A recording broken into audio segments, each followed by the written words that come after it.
കേരളത്തിലെ ലോക്സഭാ തെരഞ്ഞെടുപ്പ് അടുത്തിരിക്കുകയാണ്. സ്ഥാനാർത്ഥികളെ തീരുമാനിക്കാനും സീറ്റ് വിഭജനത്തിനുമുള്ള അന്തിമ ചർച്ചകൾ ഓരോ മുന്നണിയിലും പുരോഗമിച്ചുകൊണ്ടിരിക്കുകയാണ്. കഴിഞ്ഞ തവണത്തെ അപ്രതീക്ഷിത തോൽവിയിൽ നിന്ന് തിരിച്ചു വരാനുള്ള ശ്രമത്തിലാണ് LDF ഇക്കുറി. അതിനായി സകല അടവുകളും പയറ്റാനും മടിക്കില്ല. പുതിയ തന്ത്രങ്ങൾ അവതരിപ്പിക്കാനും തന്നെയാണ് അവരുടെ കഠിന ശ്രമം. ഇടതുമുന്നണി സ്ഥാനാർത്ഥികളുടെ അന്തിമ ചിത്രം അടുത്ത 2 ആഴ്ചക്കുള്ളിൽ അറിയാം. തിരഞ്ഞെടുപ്പിനെ നേരിടാൻ വലിയ മുന്നൊരുക്കമാണ് LDF ക്യാമ്പിൽ നടക്കുന്നത്. CPM, CPI നേതൃത്വയോഗങ്ങൾ ഉടൻ ചേരുമെന്ന് അറിയിച്ചിട്ടുണ്ട്. സ്ഥാനാർത്ഥി നിർണയത്തിൽ ഉപരി നയരൂപീകരണം തന്നെയാണ് ഈ യോഗങ്ങളുടെ മുഖ്യ അജണ്ട.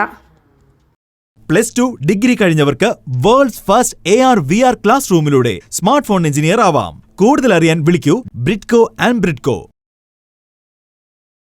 നിലവിൽ LDFന്റെ സ്ഥാനാർത്ഥി സാധ്യത പട്ടികയിൽ പ്രമുഖരുടെ വൻ നിര തന്നെയാണുള്ളതെന്നും അറിയാൻ സാധിച്ചു.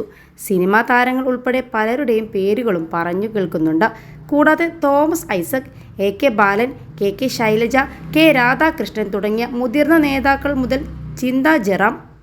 ചിന്ത ജെറോം, വസീഫ് വരെയുള്ള യുവാക്കളുടെ നിര വരെ ഇക്കുറി സാധ്യത കൽപ്പിക്കപ്പെടുന്ന ആളുകളുടെ പേരുകളിൽ ഉൾപ്പെട്ടിട്ടുണ്ട് എന്നതാണ് ശ്രദ്ധേയമായ കാര്യം. എല്ലാവരും ഉറ്റുനോക്കുന്ന തൃശ്ശൂർ മണ്ഡലത്തിൽ കാര്യമായ മാറ്റങ്ങളൊന്നും സംഭവിച്ചില്ലെങ്കിൽ LDF സ്ഥാനാർത്ഥിയായി മുൻ മന്ത്രി VS സുനിൽകുമാർ എത്തിയേക്കും. LDFന് എക്കാലത്തെയും തലവേദനയായ തിരുവനന്തപുരം മണ്ഡലത്തിൽ പന്ന്യൻ രവീന്ദ്രൻ മത്സരിച്ചേക്കുമെന്നാണ് ഏറ്റവും ഒടുവിൽ ലഭ്യമായ വിവരം. വയനാട്ടിൽ രാഹുൽ ഗാന്ധിയുടെ വരവിന് അനുസരിച്ച സ്ഥാനാർത്ഥിയെ നിർത്താനും സർപ്രൈസായി ഒഴിച്ചിട്ടതെന്നാണ് സൂചന. ആലപ്പുഴയിൽ സിറ്റിംഗ് MP ആരിഫിന് തന്നെ സാധ്യത കൽപ്പിക്കപ്പെടുന്നുവെങ്കിലും തോമസ് ഐസക് എത്തിയേക്കുമെന്ന് ചിലർ പ്രതീക്ഷിക്കുന്നു. പത്തനംതിട്ടയിലും തോമസ് ഐസക്കിന് സാധ്യത ഉണ്ടെന്നാണ് വിവരം. അതല്ലെങ്കിൽ രാജു എബ്രഹാമിനാണ് നറുക്ക് വീഴുക.